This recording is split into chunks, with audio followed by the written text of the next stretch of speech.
मिल जाएगी। चलिए शुरुआत करते हैं, देखते हैं आज का अपना पहला सवाल क्या है। निम्नलिखित में से कौन सी फसल उच्च उपज वाले किस्मों कार्यक्रम का हिस्सा नहीं है? जल्दी से बताइए, कौन सी फसल हाई यील्डिंग वैरायटीज प्रोग्राम के तहत नहीं आती है, ये आपको यहां पे बताना है।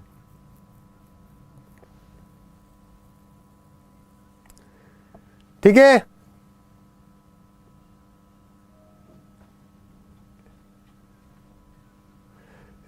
एक बच्चा बोल रहा है from tomorrow onwards I am going to miss 20 seconds. नहीं, ऐसा नहीं होगा, मैंने आपके लिए क्लासेस अवेलेबल करवा दिए, शूट कर दिए, कोई दिक्कत नहीं है। 20 सेकेंड्स आपको बराबर मिलते रहेंगे और साथ में क्लासेस भी मिलती रहेगी, ठीक है ना।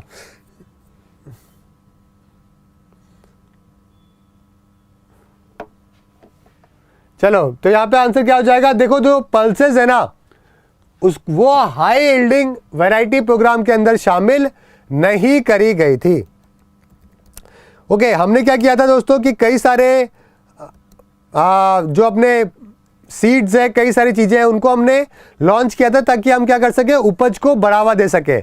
तो दोस्तों ये प्रोग्राम जो लॉन्च किया गया था, ये खरीफ के लिए ये लॉन्च किया गया था, खरीफ सीजन में, और ये पुराना है 19 जब हमारा युद्ध हुआ था 65 में, उसके बाद है, यानी कि 66-67 के टाइम की बात है। हम क्या चाह रहे थे कि हम सेल्फ सफिशिएंट बन जाए और प्रोडक्टिविटी जो है वो हम बढ़ा ले, लेकिन इसके अंदर दोस्तों दालों को इंक्लूड नहीं किया गया था, बाकी तीनों चीजें थी जो कि इसके अंदर इंक्लूड करी हुई थी। समझ गए मेरी बात? ध्यान रखिएगा, और पुराना क्वेश्चन है लेकिन आपके ज्योग्राफी का महत्वपूर्ण सवाल है। 4th 5 ईयर जो हमारा प्लान आया था उसके अंदर इसके बारे में डिस्कशन है, जो कि किया गया था कि भाई हाई यील्डिंग सीड करेंगे, फर्टिलाइजर काम में लेंगे। ग्रीन रिवॉल्यूशन के 3 कोर प्रिंसिपल है जो कि इसके अंदर अपनाए गए थे। समझ गए? ये देखिए, अगला सवाल भी उसी से संबंधित है। हरित क्रांति ने यह सुनिश्चित किया कि कोई क्षेत्रीय असमानता नहीं होगी, सभी खाद्यान्नों और वाणिज्यिक फसलों के उत्पादन में वृद्धि हुई थी। तो कौन सा स्टेटमेंट इसमें से सही है हरित क्रांति को लेकर, ये आपको बताना है। जल्दी से बताइए।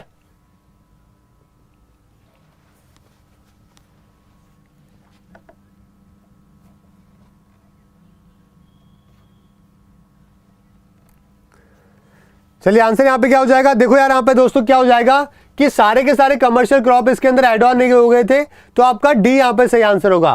पहली बात तो भाई रीजनल डिस्पैरिटी वाली तो कोई बात ही नहीं थी, क्योंकि नॉर्थ इंडिया के अंदर ग्रीन रिवॉल्यूशन ज्यादा था, पंजाब हरियाणा में इसको लागू किया गया था, तो वहां पे ज्यादा कवर था।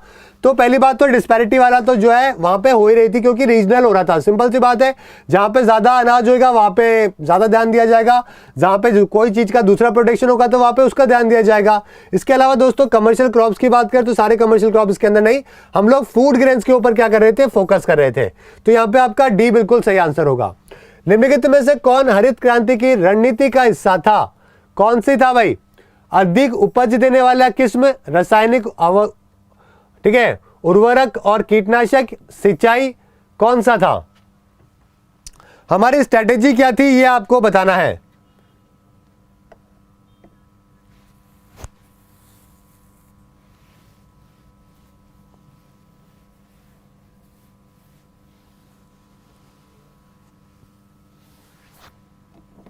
चलिए, आंसर क्या हो जाएगा यहां पे?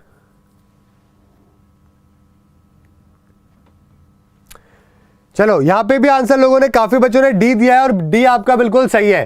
देखो, जो हमारी ग्रीन रिवॉल्यूशन में स्ट्रैटेजी क्या थी कि हमें सबसे पहले तो अधिक उपज वाले जो है ना हाई यील्डिंग सीड को प्रमोट करना है, दूसरा हमें फर्टिलाइजर पेस्टिसाइड काम में लेने हैं, और इरिगेशन कवर को हमको बढ़ा देना है। समझ गए? सबसे ज्यादा इरिगेशन कवर पंजाब में है दोस्तों, फिर हरियाणा, फिर यूपी, बिहार, इस ऑर्डर के अंदर जो है इसको चलाया गया था। डी आपका यहाँ पे बिल्कुल सही आंसर होगा।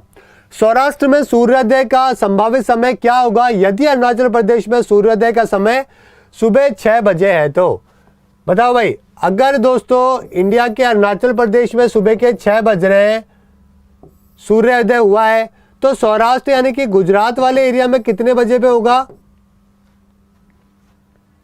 जल्दी से बताओ भाई।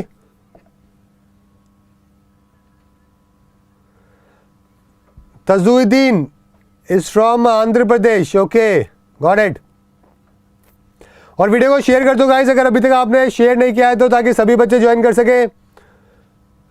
चलो यहाँ पे आंसर आ रहा है सी दोस्तों, बिल्कुल सही है। 2 घंटे का गैप है। आपको मालूम है भारत के टाइम दोनों का, वेस्टर्न और ईस्टर्न पार्ट की अगर मैं बात करूं तो 2 घंटे का डिफरेंस है। तो यहाँ पे 6 बजे हो रहा है, तो दोस्तों गुजरात में आपको 8 बजे सौराष्ट्र में देखने को मिलेगा। समझ गए मेरी बात? चलो, भारत में सबसे दक्षिणी पहाड़ी श्रृंखला के रूप में क्या जाना जाता है? जल्दी से बताइए, आंसर करो भाई, क्या होगा? सबसे साउथ में southern most hill range India की कौन सी कहलाती है? बिल्कुल ठीक है, इलायची हिल्स यानी कि कार्डमम हिल्स दोस्तों आपका बिल्कुल सही आंसर होगा। तो आप यहाँ पे देख सकते हैं कार्डमम हिल्स कहां पर है? बिल्कुल साउथ के अंदर है। समझ गए? नीलगिरी उसके ऊपर है, ये सतपुरा की पहाड़ियां, ये विंध्य है, ये अरावली है, थार, रण ऑफ कच्छ, पश्चिमी घाट, ठीक है, ईस्टर्न घाट, छोटा नागपुर प्लेट्यू, गारो खासी, जैत्या, ये सब आपको पता होना चाहिए। चलिए अगला सवाल, निम्नलिखित में से कौन सी नदी प्रायद्वीपीय भारत में केवल 3 नदियों में से एक है जो पूर्व से पश्चिम तक चलती है, नर्मदा और माही नदी के अलावा? बताओ भाई, अगर मैं बात करूं तो पूर्व से पश्चिम की तरफ चलने वाली 3 नदियां जो है आपको पता होनी चाहिए कौन कौन सी बहती है। अरे भाई देखो, गंगा तो होगा नहीं, महानदी भी होगा नहीं, यमुना भी होगा नहीं, क्या बची? ताप्ती। ताप्ती बची, तो ताप्ती सी आपका बिल्कुल सही आंसर होगा। ठीक है, which one of the following river does not form any delta at its mouth? निम्नलिखित में से कौन सी नदी अपने मुंह पर कोई डेल्टा नहीं बनाती है? डेल्टा कौन सी नहीं बनाती है? देखो गाइज, मैंने आपको पहले भी समझाया है, जो ये इधर वाली है ना, ये हमेशा डेल्टा बनाती है, और इधर वाली जो नदियां हैं दोस्तों, वेस्टर्न वाली, ये डेल्टा का फॉर्मेशन नहीं करती है। कारण क्या है भाई? कारण बहुत सारे हैं इसके, क्योंकि इधर वाली नदियां का जो एरिया है वो पहली बात तो स्टीप नहीं है, नदियां ज्यादा स्टीप नहीं है, ज्यादा बोल्डर यानी कि जो छोटे छोटे जो पत्थर होते हैं ना, वो यहाँ पे बीच में नहीं आते हैं। ठीक है, तो ऐसे कई सारे कारण है। स्पीड हो गया एक कारण, तो इन कारण की वजह से ये वाला डेल्टा, इधर वाली नदियां नहीं बनाती है डेल्टा। इधर वाली कौन सी है? ताप्ती नदी है, तो सी आपका बिल्कुल सही आंसर हो जाएगा। ये देखिए, लूनी नदी कहाँ पे? राजस्थान में, फिर साबरमती, फिर उसके बाद में माही नदी, उसके बाद में नर्मदा, फिर आपकी तापी नदी आ गई, फिर नीचे, ठीक है, ये सारी नदियां कहाँ पे आ रही है? ये सारे अरब सागर के वहां पे आ रही है। ठीक है, इसी प्रकार से गोदावरी, कृष्णा, कावेरी, ये सब कहाँ जा रही है? बे ऑफ बंगाल में जा रही है। तो ये आपको पूरा का पूरा मैप जो है याद रखना चाहिए, कौन सी जगह पे कौन सी नदी स्टार्ट हो रही है, कहां से स्टार्ट हो रही है और कहां पे जा रही है, ये आपको पता होना चाहिए। और ये ऐसे नहीं आएगा, ये आपको खुद को मैप बनाना पड़ेगा, नदियों के डायग्राम्स बनाने पड़ेंगे। ठीक है, ड्राइंग करो, डायग्राम्स बनाओ, उनके ऊपर कौन कौन सी ट्रिब्यूटरीज है इंपॉर्टेंट वो मिलाओ। इस तरीके से दोस्तों क्या होता है, आपके ये वाले टॉपिक्स क्लियर होते हैं। ठीक है, किशन गंगा किस नदी में बहती है? किस राज्य में? किस राज्य में बहती है भाई किशन गंगा नदी?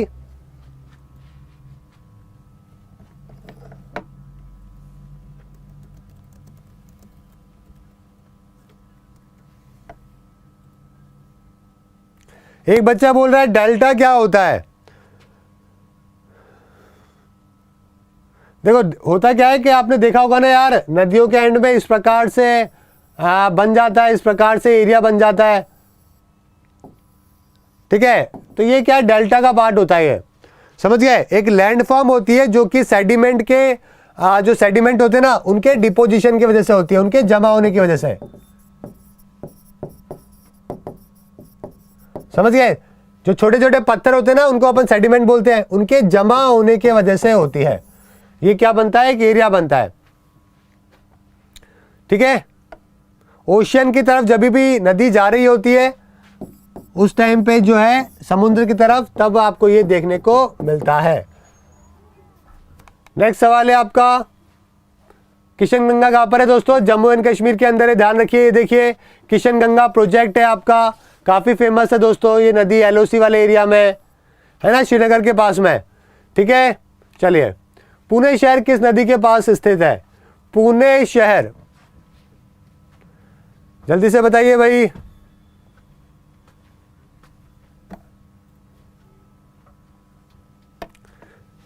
मुकेश कुमार बेड के पीछे पड़े हुए, बेड कब कटवा रहे हो सर?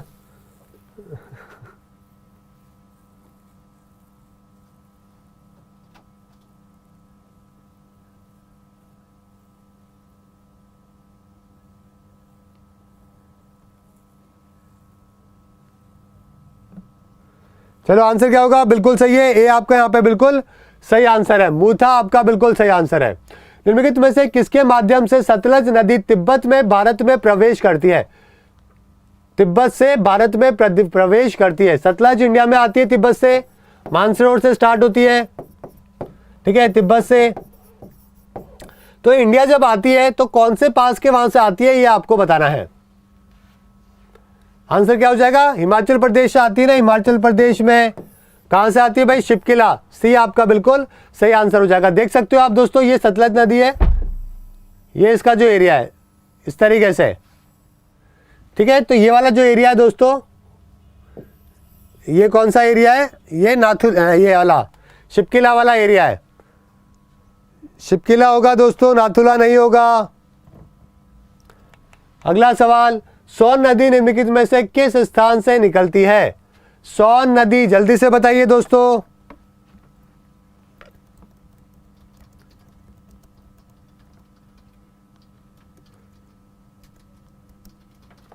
आंसर करो भाई, आंसर क्या होगा?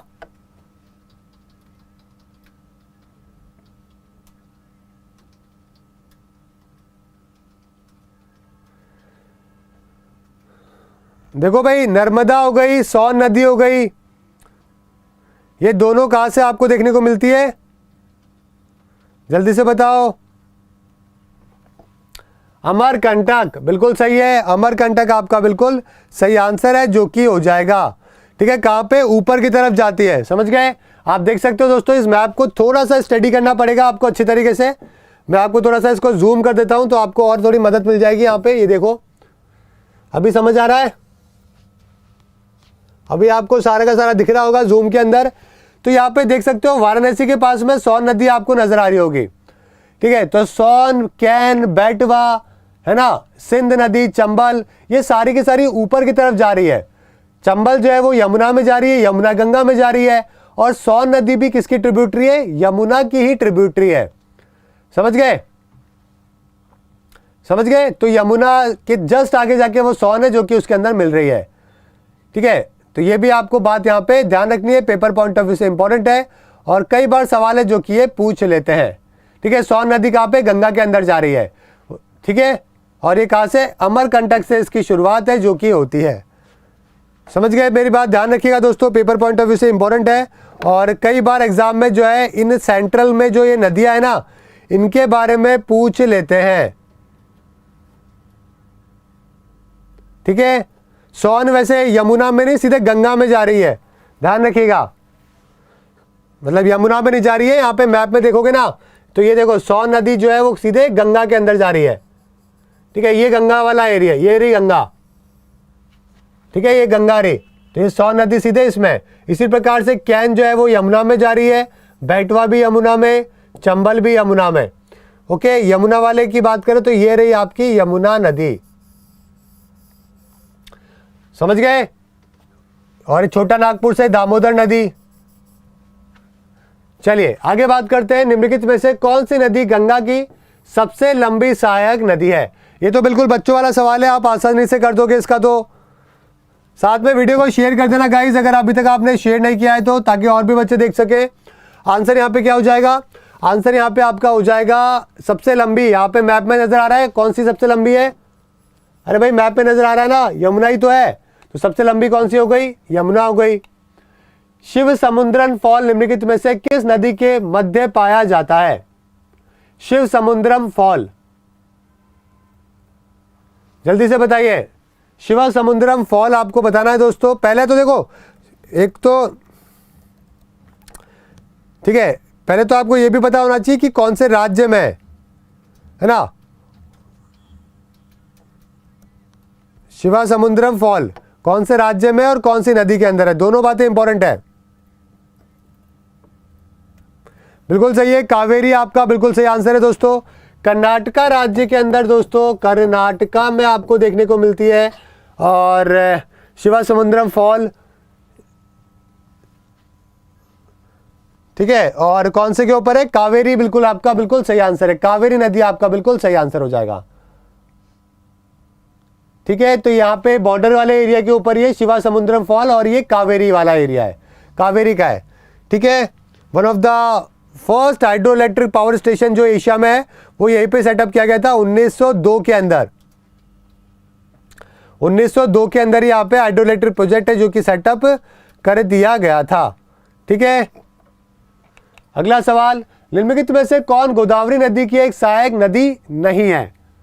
गोदावरी की सहायक नदी नहीं है, कौन सी नहीं है भाई, जल्दी से बताओ। अभी थोड़ी देर पहले मैंने इसका आपको पूरा का पूरा मैप दिखाया है और मैंने आपको बताया था कि दामोदर नदी का दोस्तों गोदावरी से कोई लेना देना बिल्कुल भी नहीं है, तो आपका डी बिल्कुल सही आंसर होगा। प्रणहिता, इंद्रावती, पूर्णा तीनों गोदावरी की है। भारत और बांग्लादेश के बीच किस वर्ष में गंगा जल संधि पर हस्ताक्षर हुए थे? बताओ भाई, गंगा वाटर ट्रीटी दोस्तों कब हुई थी? इंडिया और बांग्लादेश के बीच में, ये आपको बताना है गंगा वाटर ट्रीटी के बारे में।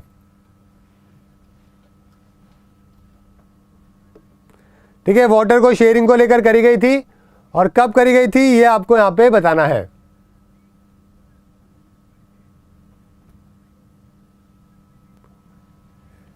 जल्दी से बताइए।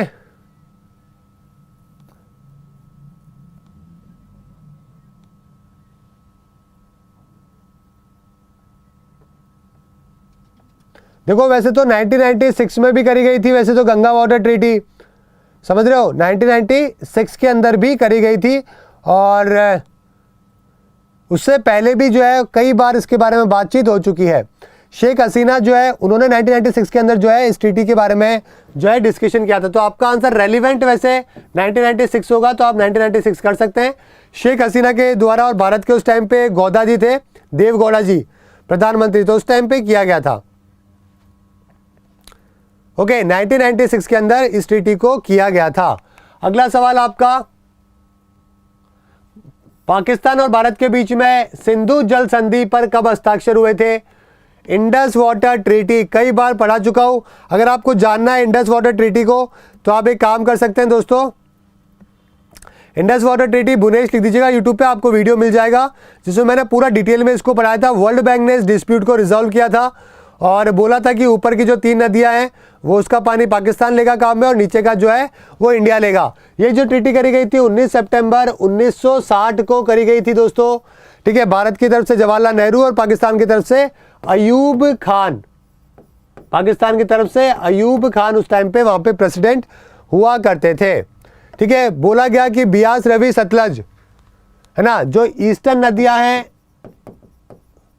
बियास, रवि और सतलज, ये तो इंडिया लेगा और ऊपर का जो पानी है इंडस का, ठीक है, इंडस हो गया ठीक है, और इंडस हो गई कौन सी, झेलम हो गई और चिनाब हो गई, चिनाब और झेलम, इनका कौन लेगा पानी? पाकिस्तान काम में लेगा। इनको बोलते हैं वेस्टर्न रिवर्स, ठीक है। इसके ऊपर मैंने पूरा वीडियो है जो कि आपको बना के दे रखा है। निम्नलिखित में से कौन सी नदी प्रणाली कोयना नदी का एक हिस्सा है? कोयना नदी, जल्दी से बताइए, कोयना नदी का पार्ट कौन सा रिवर है ये आपको बताना है।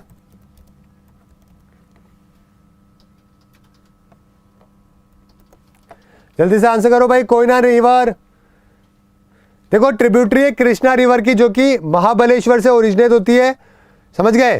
तो आपका आंसर क्या हो जाएगा यहाँ पे? कोयना आपका बिल्कुल, कोयना जो है वो कृष्णा आपका बिल्कुल सही आंसर है जो कि हो जाएगा, ठीक है ना। चलिए, कोयना डैम भी है इसके ऊपर। निम्नलिखित में से कौन सा कारक प्रायद्वीपीय भारत की नदियों की गैर बारहमासी विशेषताओं का समर्थन करता है? नॉन पेरेनियल फीचर्स है पेनिनसुला इंडियन रिवर का।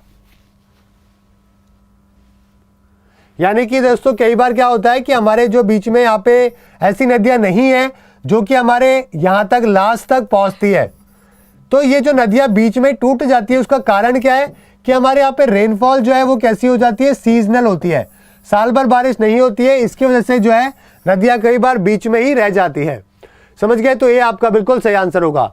लूनी नदी दोस्तों किस राज्य के अंदर है? शुरुआत में मैंने आपको पढ़ा दिया था दोस्तों कि लूनी नदी जो है दोस्तों ये कहाँ से, अजमेर से, पुष्कर से दोस्तों इसकी शुरुआत है, जो कि होती है और बहुत ही छोटी सी नदी है, 400-500 किलोमीटर की। अरावली रेंज से इसकी शुरुआत होती है,